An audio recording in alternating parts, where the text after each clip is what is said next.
Item: SCP-1824. Codename: A Mother Son. Object Class: Keter. Special Containment Procedures: Early Identification. Prior to the expansion state of SCP-1824 remains a top priority in containment of the phenomenon. Personnel are to monitor the economies of the United States, Mexico and Canada and investigate any localized significant recession. A series of Foundation vehicles are to patrol the areas vulnerable to SCP-1824 and obtain comprehensive photographic data on every ground-level exterior vertical surface therein.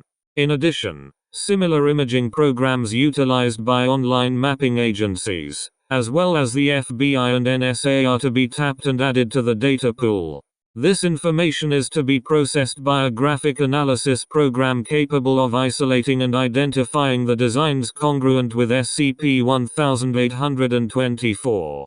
Should SCP-1824 be discovered, the Foundation is to designate the area as biologically or chemically contaminated, then evacuate all individuals that inhabit the area.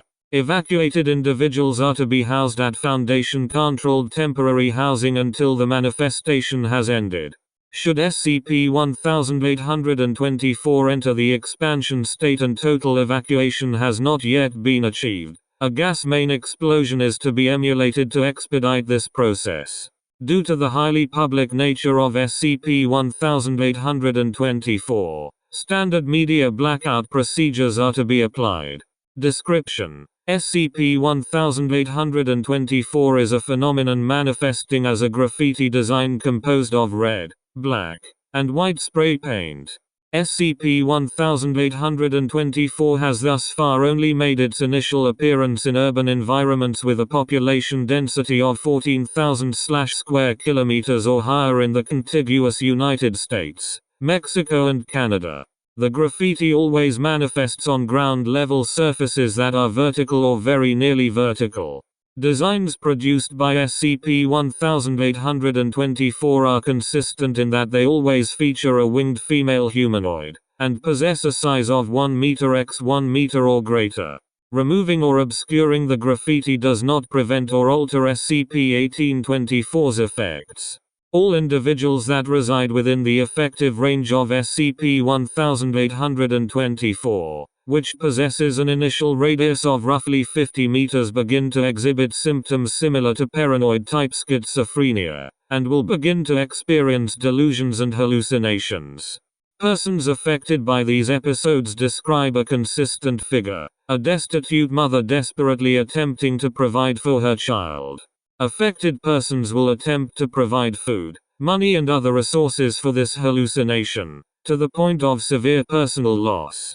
After a period of approximately 45-60 days after SCP-1824's initial appearance, the phenomenon will begin to increase the effective range of SCP-1824 by 1.5 meters every 24 hours. This has since been designated the expansion state. This is marked by the appearance of additional graffiti of the same design in the extended area. This growth will continue until all available area with a population density of approximately 7,000 square kilometers or greater is affected. It does not appear that SCP-1824 can expand through areas with a population density lower than 7,000 square kilometers, though once manifested, it will persist until the area is fully depopulated. Each individual manifestation of SCP-1824 appears to abate only when the area is completely devoid of human habitation. SCP-1824 has not been observed to generate multiple manifestations simultaneously, and occurrences are approximately 1836 months apart. Addendum 1824-001. Additional documentation. Document SCP-1824-P. Clearance 4. 1824. Required. Document SCP-1824-P. Identity verified. The following file has been expunged from Foundation General Records by 05 mandate. Item: SCP Object Class: Neutralized. Special Containment Procedures: SCP is currently neutralized and does not require active containment protocols. Description: SCP was moved to Site-19 after being recovered from in 198. Entity is a Caucasian humanoid measuring 1.8 meters tall with a mass of 78 kilograms. It appears to be roughly 56-59 years old, and possesses shoulder-length white hair. SCP is garbed in an assortment of damaged clothing and rags, mainly composed of cotton and leather. Its appearance demonstrates significant signs of labored living conditions, though this is typically in contrast with the entity's disposition, which is pleasant and compassionate. SCP will generally engage with Foundation staff without aggravation or annoyance, and is largely cooperative with staff directions. The entity often requests its release, though it does not proceed on this subject in an aggressive manner. SCP does not display any anomalous properties when separated from SCP-1. SCP-1 is an unmarked gray spray paint can of unknown make and model. All attempts to open or breach the exterior of the object have failed. It is currently unclear whether or not it is indestructible. SCP-1 will not function properly if used by any individual other than SCP. If used by SCP, it will demonstrate an apparently unlimited capacity of spray paint, which is produced in 3 known colors: red, black, and white. SCP will use SCP-1 to create designs featuring winged female humanoids, and will typically produce these designs on public vertical surfaces. Should SCP use SCP-1 to create such a design, an indeterminate area surrounding it, currently believed to have a radius of approximately 50 meters, will be subject to the entity's primary anomalous effect. All individuals who reside in this area will experience a joyous urge to engage in charitable acts, and will find themselves subject to charity even when outside the area of effect. Obscuring or destroying the designs is confirmed to terminate the phenomenon. Addendum -001. Interview log. Interviewer: Dr. Brian Anborough. Interviewed: SCP. Forward. Third interview with entity. Begin log. 4:43 p.m. 198. SCP. Would you release me, please? Dr. Anborough: I'm afraid I can't do that. SCP. Unfortunate. Dr.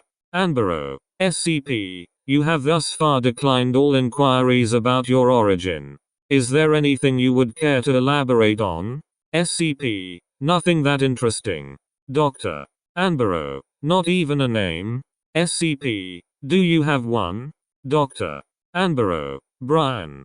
SCP. A nice name. A name is as much a person as the letters are that make it. Dr. Anborough: What about a family? SCP. Yes, my mother. Dr. Anborough: No siblings? Children? SCP. No. You? Dr. Anborough: A son. SCP. That's wonderful. How is he? Dr. Anborough: He's a expletive redacted pain in the ass. Where is your mother? SCP. Above. Dr. Anborough: Do you have anything else to add? SCP. She is hurt. A lot. The world hurt her. She never owned more than just enough food to feed us.